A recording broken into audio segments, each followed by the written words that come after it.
कि गर्लफ्रेंड वाला काम ना हम करी ना होई बिया तो अरेंज मैरिज होई ना तो यही तरह बाने रह लड़की हमारा काहे के पसंद करिए सन एगो लड़की पर कम से कम 10 गो लड़का पहले ही ऑलरेडी पसंद बने लो कि रहतारो बीजी सोइया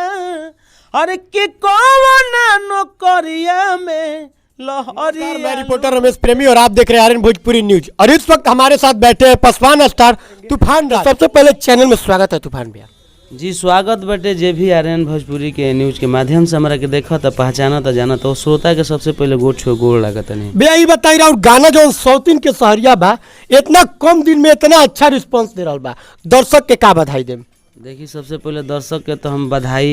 जौन बात तुम दे वहीं के बा कि दर्शक से पहले रउआ सबके भी बधाई दिया जरूरी बा कि बक्सर में इवेंट रखल गई गाना के बहुत ज़्यादा रील क्रिएटर और न्यूज वाले भाई जितना मेहनत है गाना पर कैले बड़े जहाँ तक कि श्रोता के पहुँचावे के काम कैले बड़े तो सबसे ज़्यादा न्यूज वाले भाई लोग कैले बड़े और रील्स क्रिएटर के जितना भी लड़की अच्छा बाड़ी लोग कैले बड़ी लो अपन तो रउआ सबके बहुत बहुत बधाई बा रउआ सबके पर्सनल बधाई बा न्यूज वाले भाई लोग के कि एगो छोट कलाकार के एगो बहुत बड़ मतलब कामयाबी मतलब पहुँचावे में रउआ सबके बहुत बड़ा योगदान बा। हम चाहम कि योगदान रउआ सब एकदम हरदम बनौले रहे अपना भाई पे एगो छोट कलाकार पे। भैया हमने ई सौतीन के सहरिया जो गाना बा ई रउआ से हम प्रेस कॉन्फ्रेंस में भी पूछले रही कि भैया इतना छोट चैनल पे ई गाना चढ़ावे के कारण। देखिए गाना छोट बड़ चैनल से मायने नहीं रखो गाना अभी ओपनिंग एगो चैनल के ओखो और गाना के बढ़िया से अगर पब्लिक कइल जाओ पब्लिक के मतलब हर जगह तक पहुंचावल जाओ हर जिला हर शहर हर क्रिएटर के हर न्यूज वाले के हर यूट्यूबर के हैं तो गाना वो चैनल कोनो छोट ना का बहुत बड़ा चैनल हो सकता है जौन कि हमने के सौतीन के सहरिया गाना BBJ Bageshwar Balaji music 26 subscriber रहे तो उना दिन चैनल पर गाना छूटल रहे 26 सब्सक्राइबर सुबह के 6 बजे गाना छूटल। शिल्पी जी के भी यह का नाम रहे कि भैया इतना छोट चैनल पर गाना और कैसे इतना ब्लास्ट करे के मतलब तैयारी बा। हम कहनी कि गाना कम से कम 10 मिलियन ने कम एकर व्यूज ना रही हमने के बहुत प्रयास बा करा पर गाना हमने के छूटल वही घड़ी सुबह में 4 तारीख के इवेंट रखल गो रहे इवेंट में बहुत गर्दा कबार के सब लोग अपन न्यूज वाले भाई रील्स वाली जितना लड़का लड़की बड़े सब लोग प्यार भरपूर दिले गाना वही दिन वायरल हो गल। एक दिन में 40,000 व्यूज एगो मायने रखा था एगो छोट चैनल खातिर 40,000 व्यूज कम ना कहाला 10,000 11,000 लाइक 40,000 व्यूज तरी मतलब तमाम जोड़ जाड़ी के एक दिन में और 10,000 सब्सक्राइबर भी चैनल के रहे कोनो प्रमोशन आ कोनो पैड प्रमोशन वाला गाना ना हटे ये सब पब्लिक प्रमोशन हटे या हर जगह पर चार दिन तो लगातार हमनी के छापरा में आरा में कैमूर में देखने में आ रहा है कि डीजे पे भी प्रमोशन करवाए थे डीजे पे भी प्रमोशन है गाना का भइल हटे और तमाम अभी होखे वाला भी बा। अभी फिलहाल हमनी के वो गाना कमर एगो तने बता देते हेडिंग में कि कमर एगो गाना आवत है तो वो कमर गाना चोरी हो जाएगा क्या भैया नहीं बता रहे मतलब नहीं के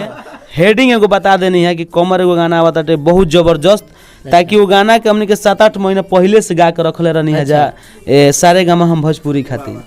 तो सारे गामा हम भोजपुरी खातिर चैनल के गाना रखले रह जा। फिलहाल में बीच में हमारे बातों भरे सारे गामा हम भोजपुरी से तो छोटा कलाकार के कहीं क्रिएटर बढ़िया नहीं रखल जात कहीं भी बड़ कंपनी में कहे ना वेब कंपनी भइल कहे ना सारे गामा हम भोजपुरी भइल तो ओइजा जिससे कि गुना कहला कि माने कोनो मायने नहीं रखल जाता माने छोट कलाकार के जो वैल्यू मिले के भैया गाना कहिया छूटता तो छूटेगा यही करते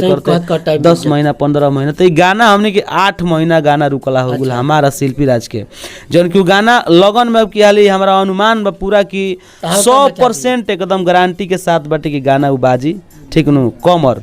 तो वो गाना हमने के BBJ Bageshwar Balaji music channel से गाना फिलहाल अभी 30 चाहे 1 तारीख के गाना के ओपनिंग होके वाला बा आ वही तरह फिर इवेंट के व्यवस्था तो हमने के अभी फिलहाल नहीं की सोचले बाकी प्रेस कॉन्फ्रेंस जितना न्यूज चैनल बने 200 300 400 जितना बने अब की एगो दूगो ना गोलू भाई के जिम्मा लगावल जरूर जिम्मा लगावल जी पूरा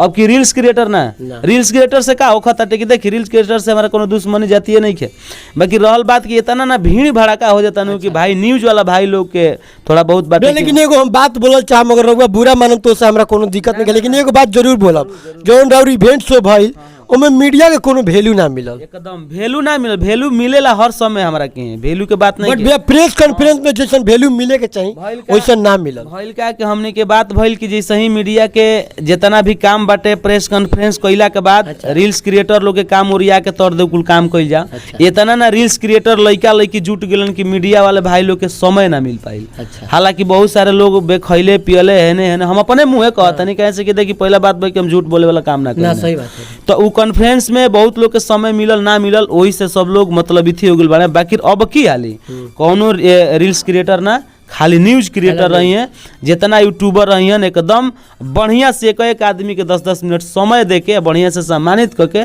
एकदम बढ़िया से न्यूज बना। एक बार गाना हो जाए सौतीन के सहरिया। सौतीन के सहरिया हमारा और शिल्पी राज जी के गाना रहे और BBJM Bageshwar Balaji music channel पर गाना रहे। गाना के लाइन रहे हमार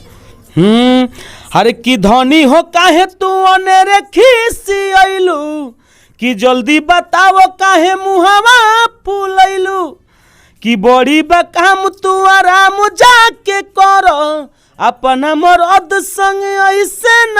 लड़ कि रहतारो बिजी सैया। लड़की के लाइन रहे कि रहतारो बिजी सैया कि कौन नौकरिया में लहरिया लूटेल ए राजा जी सौतीन के सहरिया में लहरिया लूटेल